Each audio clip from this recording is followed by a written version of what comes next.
دسامبر 2023 بود که تصمیم گرفتم یه تعطیلات 3 هفته‌ای برم ژاپن.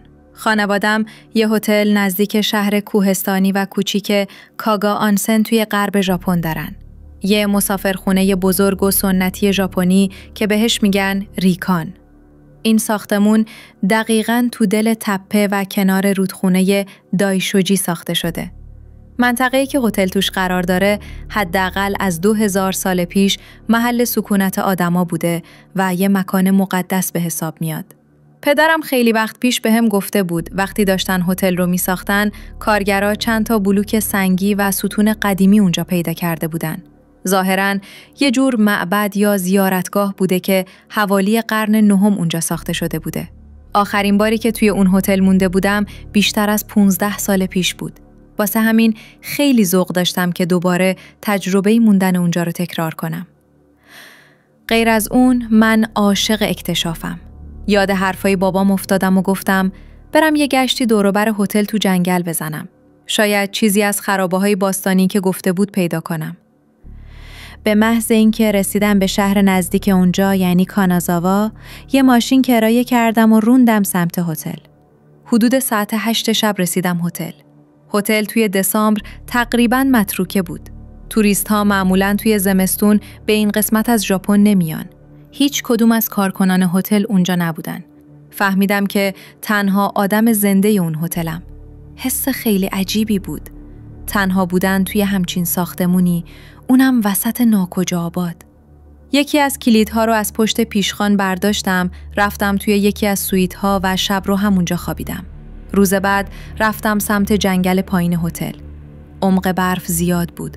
تقریباً تا مچ پام میرسید. راه رفتن توی اون زمین ناهموار با چکمه رسما جهنم بود. اونقدر تو جنگل پیش رفتم که کلاً جهت‌ها از دستم در رفت. گوشیم رو چک کردم اما دریغ از یه خط آنتن. حدود 1 ساعت بود که داشتم راه میرفتم و اصلاً نمیدونستم کجام. از هر طرف با درخت‌ها محاصره شده بودم و درست روبروم یه تپه بزرگ بود. با خودم فکر کردم اگه برم نوک تپه شاید بتونم دید بهتری پیدا کنم و یه نشونه‌ای از تمدن ببینم. بالا رفتن خیلی سخت بود. شیبش تند بود و سنگلاخ. اما بالاخره تونستم خودمو برسونم اون بالا. دور و بر تپه رو نگاه کردم. چشمم به حفره کوچیکی در دامنه افتاد که لابلای گیاهان پنهان شده بود و شاید 5 متر با مسیر فاصله داشت. رفتم و دیدم جلوی ورودی یه غار کوچیک وایستادم. یه چراغ قوه کوچیک همراهم بود. روشنش کردم و انداختم تو غار. میتونستم یه تاقچه کوچیک روبروم ببینم با یه ورودی دیگه سمت چپ. به محض اینکه وارد غار شدم یه بوی خاصی خورد تو صورتم. نمیدونم چطور توضیحش بدم ولی بهترین توصیفش اینه که بوی حیوان توی باغ وحش میداد. اون فضای جلویی خالی بود. غیر از یه بلوک مستطیلی سنگی بزرگ که درست وسطش گذاشته بودن. یکم که جلوتر رفتم وارد یه تالار سنگی بزرگ شدم. 2 تا تونل فرعی دیگه از این تالار منشعب می شدن اما من نرفتم سمتشون. اونجا یه بلوک سنگی مستطیلی دیگه هم بود اما این یکی اون طرف تالار بود و به نظر تو خالی می اومد. نزدیک اون بلوک شدم و چیزی که دیدم شوکم کرد. انگار استخوان‌های انسان داخل اون بلوک بود. دور و بر استخوان‌ها یه تیکه فولاد دراز و یه مشت سکه برنزی قدیمی ریخته بود. از اونایی که وسطشون یه سوراخ مربعی دارن. همونجا خشکم زد. دستم رو بردم جلو و یکی از سکه ها رو برداشتم. سکه قدیمی و زنگ زده بود اما هنوز میشد یه چیزایی روش دید. قبل از اینکه بتونم دقیق بررسیش کنم، صدای یه برخورد مهیب از عمق یکی از تونل‌های فرعی اومد.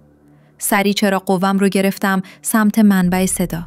اون بوی حیوانی شدیدتر شد، جوری که هوا رو سمی کرده بود. من نمیدونم به چه دلیلی ولی اون تیکه فولاد دراز رو که بین استخوان‌ها بود برداشتم و مثل اسلحه با یه دست گرفتم جلوم. نور چراغ قوه باعث شد بهتر ببینمش. به نظر می رسید بقایای یه شمشیر بلند قدیمی باشه. شروع کردم به عقب رفتن سمت ورودی غار. این بار بو تغییر کرده بود. میتونستم زیر اون بوی تعفن شدید بوی دود رو حس کنم و بعد صدای کوبیدن ریتمیکی رو شنیدم که از ته تونل میومد. انگار یکی داشت روی طبل میکوبید. بوم، بوم. اونجا بود که دیگه عقلم رو از دست دادم. با تمام توان دویدم سمت ورودی غار. همینطور که میدویدم بیرون قسم میخورم حس کردم کل غار داره میلرزه و تکون میخوره. پریدم بیرون و روی سراشیبی پر از برف غلط خوردم. اون شمشیر از دستم افتاد. اما حتی به خودم زحمت ندادم برش دارم. فقط میدویدم. اونقدر دویدم تا صدای ماشینی شنیدم که داشت از دور رد میشد. خیلی زود خودم رو کنار جاده دیدم. یه نفس راحت کشیدم و همونجا کنار جاده ولو شدم. تونستم واسه یه ماشین عبوری دست تکون بدم. راننده که یه مرد مسن بود، اولش دودل بود سوارم کنه. اما وقتی دید چقدر آشفته و درب و داغونم نگه داشت. توی صحبت با راننده فهمیدم که خیلی از هتل دور شده بودم. حدود 4 مایل. خیلی زود برگشتم هتل. رفتم اتاقم. همه چیز رو جمع کردم و پریدم توی ماشین. اصلاً احساس امنیت نمی کردم که تنها آدم اون هتل باشم. روندم سمت شهر کانازاوا و شب رو اونجا موندم. اما این داستان یه ادامه هم داره. وقتی توی ماه فوریه هتل دوباره باز شد و راه افتاد، یه پیامک از طرف پدرم دریافت کردم. بهم گفت که یه نفر از طریق یکی از پنجره‌های طبقه اول وارد هتل شده بوده. نکته عجیب اینجاست، هیچ چیزی خراب یا دزدیده نشده بود، به جز در ورودی اتاق من. در اتاق کاملاً خرد شده بود و بازش کرده بودن، با یه جور جسم فلزی سنگین و کند. نمیدونم این ماجرا ربطی به اون چیزی که توی غار دیدم داره یا نه، ولی قطعاً من دیگه هیچ وقت پام رو توی اون هتل نمیذارم.